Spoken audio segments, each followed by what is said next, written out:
नमस्कार। भारतीय न्याय संहिता 2023 पर हमारी चर्चा में आपका एक बार फिर स्वागत है। आज हम एक ऐसे अध्याय को समझने की कोशिश करेंगे जो सीधे तौर पर देश की सुरक्षा की रीढ़ से जुड़ा है। अध्याय 8 जो हमारी सेना, नौसेना और वायुसेना से जुड़े अपराधों के बारे में है। हाँ, और ये एक ऐसा चैप्टर है जिसे समझना कानून के छात्रों के लिए बहुत जरूरी है। बिल्कुल। तो मेरा पहला सवाल यही है कि आखिर हमारे सशस्त्र बलों से जुड़े अपराधों के लिए इतने विशिष्ट और कह सकते हैं सख्त कानून क्यों हैं? इसकी जरूरत क्या है? देखिए, इसका एक शब्द में जवाब है अनुशासन। अनुशासन। हाँ, एक सिविलियन समाज में कानून का लक्ष्य होता है नज्म ज़ब्त बनाए रखना, लेकिन सेना के लिए अनुशासन सिर्फ नज्म ज़ब्त नहीं, वो उनके अस्तित्व का सवाल है। सेना का अनुशासन और उनकी निष्ठा वो देश की रक्षा की नींव है। तो इस नींव को किसी भी तरह का नुकसान पहुंचाना एक बहुत गंभीर अपराध माना जाता है। इसीलिए बीएनएस में इसके लिए एक पूरा अध्याय दिया गया है। ठीक है, तो इस चर्चा की शुरुआत करते हैं सेना के लिए शायद सबसे बड़े अपराध से, विद्रोह, या जिसे हम म्यूटिनी कहते हैं। बीएनएस इसे कैसे देखता है? इसकी शुरुआत होती है धारा 159 से, और यहीं से आपको कानून की गंभीरता का अंदाजा लग जाएगा। ये धारा कहती है कि अगर कोई भी व्यक्ति, कोई भी मतलब सैनिक या आम नागरिक, कोई भी, अगर वो भारत सरकार की सेना, नौसेना या वायुसेना के किसी अधिकारी, सैनिक या एयरमैन को विद्रोह करने के लिए उकसाता है या सिर्फ उसे उसकी निष्ठा या कर्तव्य से भटकाने का प्रयास भी करता है, सिर्फ प्रयास, हाँ, सिर्फ प्रयास, तो उसे आजीवन कारावास या 10 साल तक की कैद और जुर्माने की सजा हो सकती है। 1 मिनट यहाँ रुकते हैं। आजीवन कारावास सिर्फ उकसाने या कोशिश करने के लिए? ये तो बहुत ही कठोर सजा लग रही है। बिल्कुल, और यहीं पर कानून का एक बहुत बड़ा सिद्धांत सामने आता है। सेना के संदर्भ में अनुशासन में एक छोटी सी चिंगारी भी पूरे देश की सुरक्षा को जला सकती है। अच्छा। इसलिए कानून उस चिंगारी को जलाने की कोशिश को ही एक बहुत बड़ा अपराध मानता है। यहाँ इरादा और कोशिश भी उतने ही गंभीर हैं जितना कि खुद अपराध। मैं समझा। तो ये तो सिर्फ उकसाने या प्रयास करने की सजा हुई, पर अगर उस उकसावे के कारण सच में विद्रोह हो जाए तब क्या होगा? हाँ, तब स्थिति पूरी तरह बदल जाती है। उसके लिए है धारा 160। ये स्थिति की गंभीरता को और बढ़ा देती है। अगर किसी के उकसाने के परिणाम स्वरूप विद्रोह हो जाता है तो सजा बहुत कठोर है। कितनी कठोर? मृत्युदंड या आजीवन कारावास या 10 साल तक की कैद और जुर्माना। मृत्युदंड तक? जी, यहाँ कानून ये साफ करता है कि अपराध के परिणाम सजा को कितना बदल सकते हैं।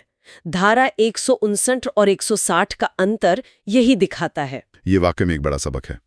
अच्छा, विद्रोह के अलावा अपने से वरिष्ठ अधिकारी पर हमले के बारे में भी जरूर कुछ नियम होंगे, है ना? बिल्कुल, वो चेन ऑफ कमांड पर सीधा हमला है।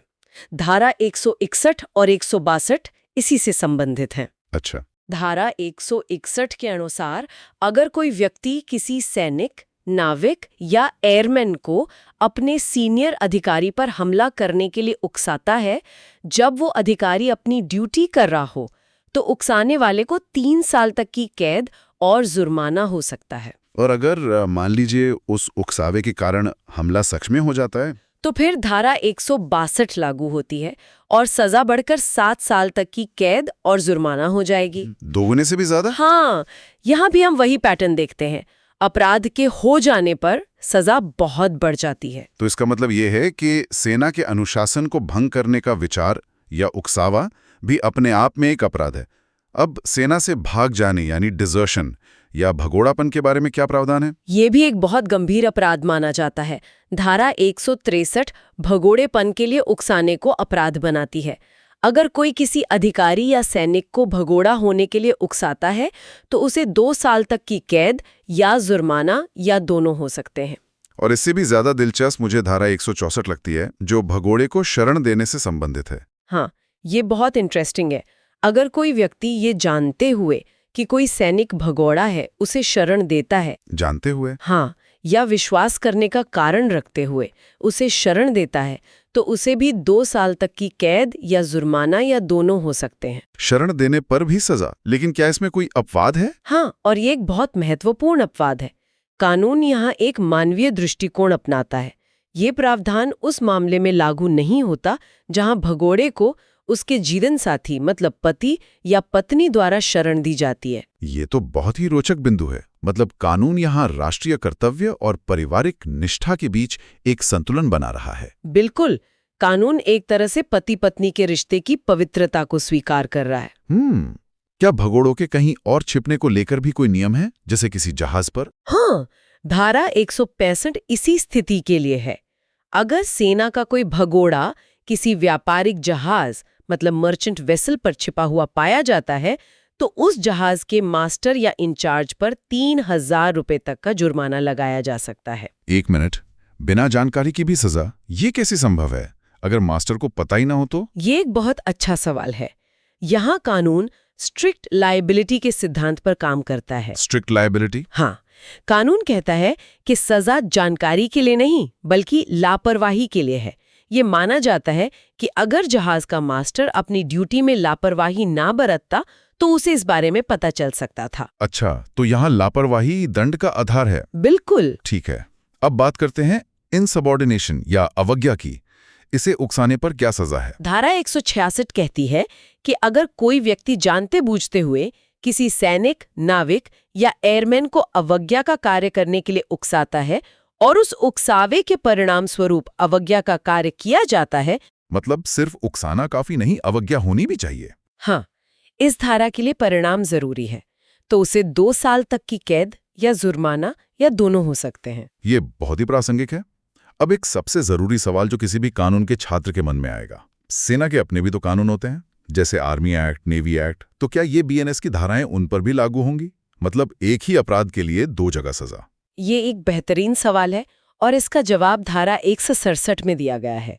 ये धारा साफ करती है कि जो कोई भी वायुसेना अधिनियम 1950, सेना अधिनियम 1950 और नौसेना अधिनियम 1957 के अधीन है, उसे इस अध्याय में परिभाषित किसी भी अपराध के लिए इस संहिता यानी बीएनएस के तहत दंडित नहीं किया जाएगा। तो उनके मामलों का निपटारा कैसे होगा? उनके मामलों का निपटारा उनके अपने सैन्य कानूनों के तहत होगा, जिसे हम कोर्ट मार्शल कहते हैं। अच्छा, तो ये एक साफ बंटवारा है। जी। और आखिर में, अगर कोई आम नागरिक सेना की वर्दी पहनकर धोखा देने की कोशिश करे तो उसके लिए कोई सजा है? हाँ, धारा 168 इसी के लिए है। यदि कोई व्यक्ति जो सैनिक, नाविक या एयरमैन नहीं है, वो सेना की वर्दी पहनता है या कोई ऐसा प्रतीक धारण करता है जो सेना का जैसा दिखता हो और उसका इरादा ये हो कि लोग उसे सैनिक समझें। यहाँ इरादा सबसे महत्वपूर्ण तत्व है। बिल्कुल। मेंस रेया या दोषपूर्ण इरादा तो उसे 3 महीने तक की कैद या 2000 रुपए तक का जुर्माना या दोनों हो सकते हैं। तो आज हमने देखा कि भारतीय न्याय संहिता सेना के अनुशासन और निष्ठा को कितनी गंभीरता से लेती है। ये कानून न केवल अपराध हो जाने पर सजा देते हैं, बल्कि अपराध के लिए उकसाने और प्रयास करने को भी दंडनीय बनाते हैं। बिल्कुल। इन सभी धाराओं का सार ये है कि सशस्त्र बलों की आंतरिक मजबूती और अनुशासन राष्ट्रीय सुरक्षा के लिए सर्वोपरि है। कानून ये सुनिश्चित करता है कि कोई भी बाहरी या भीतरी तत्व इस व्यवस्था को कमजोर न कर पाए। और हमने सजा के अलग अलग स्तर भी देखे जो अपराध की गंभीरता और उसके परिणाम पर निर्भर करते हैं। हाँ, तो इस चर्चा को खत्म करने से पहले कानून के छात्रों के लिए सोचने का एक बिंदु छोड़ते हैं। जरूर। हमने धारा 164 में भगोड़े सैनिक के जीवन साथी को शरण देने पर कानूनी कार्रवाई से छूट दी है। इस अपवाद के पीछे के कानूनी और सामाजिक तर्कों पर विचार करें। क्या ये केवल मानवीय आधार पर है या ये पारिवारिक संबंधों की गोपनीयता और निष्ठा के किसी गहरे कानूनी सिद्धांत को भी दर्शाता है? इसके बारे में सोचिएगा।